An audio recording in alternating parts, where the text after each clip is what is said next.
For your testimony, now we'd ask Mr. Harvey to give us his 5 minutes. Chairman Lundgren, Ranking Member Clark, Ranking Member Thompson, and from my home state, members of the committee, thank you for asking me to testify today and for holding these hearings on the SAFETY Act. It's been very important to me personally and to our business. My name is Craig Harvey. I am the Chief Operating Officer for NVision Solutions.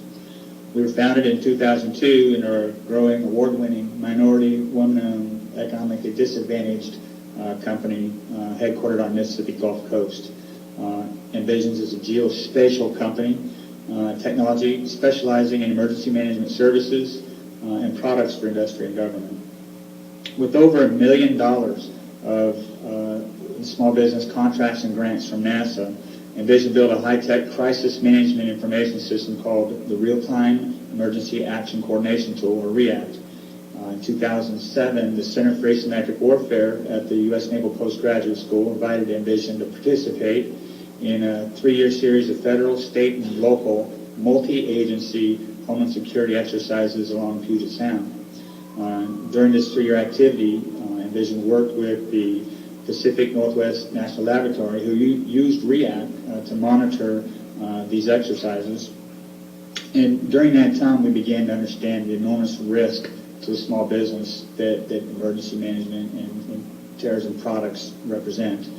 In 2009, at the recommendation of a partner company, we began to investigate the SAFETY Act as a pathway to nationwide deployment. Our goals were to have the government review our software within the context of the National Response Plan, mitigate litigation risk, and bolster product credibility. Our process began the SafetyAct.gov website, which provided us with step-by-step application instructions. We did participate in the pre-application process.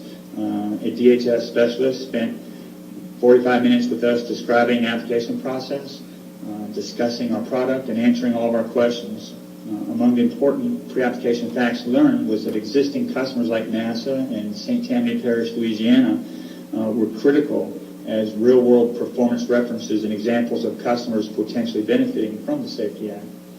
The REACT application was started in 2009, including everything from company financial statements to product documentation, technical descriptions, and marketing strategy. The technical application we felt was comparable to an patent application. It was 30 pages long. Our entire application totaled hundreds of pages and took us 6 months to complete, meaning that we started from scratch. We submitted the application in early 2010 and began the minimum mandated 4-month review. During that time, we exchanged 17 emails and at least a dozen phone calls with DHS providing additional information. Through the entire process, we dealt with the same individuals. We felt like our application process was moving forward. We received notice of our SAFETY Act designation in July of 2010. DHS informed us we had 30 days to cover $1 million insurance liability before we were officially protected through the indemnification clause. This was the only requirement during the whole part that represented a problem for us. We had a significant difficulty locating an insurance broker or agent that understood the SAFETY Act and would when you say counterterrorism, they were backing up faster than I don't know what. Ultimately, armed with the help and encouragement of some DHS folks, we finally found a broker that would provide affordable insurance and finalize our SAFETY Act designation. To our knowledge, we're still the only organization in Mississippi with a SAFETY Act designated product. While the SAFETY Act application took nearly a year and hundreds of pages of documentation, it wasn't bureaucratic. We feel strongly that the thoroughness of the process gives the SAFETY Act designation meaning and provides tangible benefits to government users, citizens, and protects individuals and companies, and at the end, the taxpayers themselves.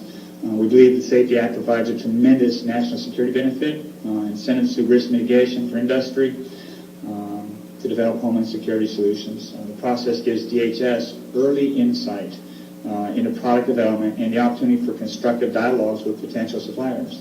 The SAFETY Act also provides a conduit to government to identify solutions well before the crisis strikes, instead of attempting to deploy poorly understood technologies in the midst of chaotic events.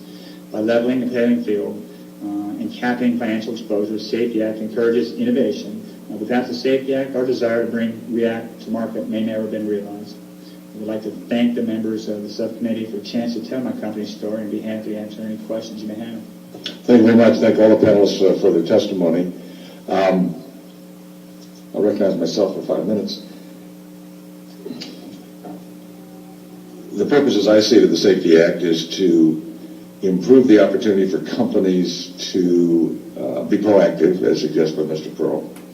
And in some ways that means making these kind of products successful to the bottom line of your company. And it seems to me if somehow in the process of implementing the SAFETY Act it becomes a burden, that is,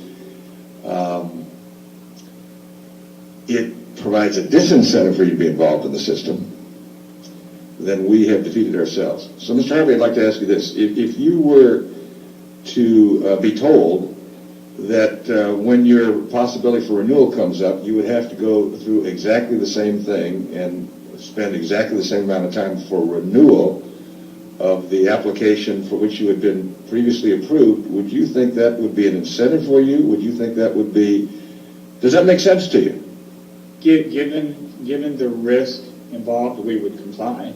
Well, I know you would comply, but does that seem to make sense to you if, in fact, you went through this process to prove the efficaciousness of your program, and then when it comes around for renewal, instead of giving you, I'll put it this way, in non-legal terms, the benefit of the doubt, because you've already been approved, you basically have to go through the same thing all over again? I think starting completely over it would be somewhat of a waste of time. I think the Act itself for redesignation should be a what happened since the last time we saw your technology. Mr. Harvey, would you tell us a little bit more about your company? I understand it's located near a large research and applied technology center, the Stennis Space Center in Mississippi. How has the physical location helped you collaborate with other technology companies, and what benefit has that been to your company? Yes, ma'am. Our company started in the incubator at NASA Stennis Space Center. We started down this path on the technology side in 2003, and we worked. Our product itself has products that are rolled up from 4 or 5 different small technological companies that are also co-located in and around Stennis Space Center. Having ready access then to the NASA scientists and the requirements specifically for NASA regarding emergency management and crisis management provided us all of the requirements that we needed to build our product to. And it was built largely funded through the SBIR program or the dual use or broad area announcements. So. And could you just sort of give us some insights into how you worked with Boeing on the development of your product? Yes, ma'am. Boeing technically was a collaborator. There was no funds or technology changed hands. We were working on the server side of our application, and they were building the handheld units. They introduced us to the California group and as well as the Puget Sound and the Pacific Northwest Laboratory. And it was Boeing and their reluctance to accept risk that pointed us that you really need to consider the SAFETY Act. We really hadn't heard about it until that point. And so if, granted, we're on a coast and we're on the south coast of the United States, but we're at a federal center, and it seems to me with the amount of technology development that there should be placards or signs or something advertising, the SAFETY Act and its benefits. I would think that, it's something the SBA should help with. I mean, they've got offices in every major, city in the country. I don't think it's very well advertised, to be honest with you. Very well. Thank you very much, Mr. Chairman. I think we have time to ask a few more questions before we have votes.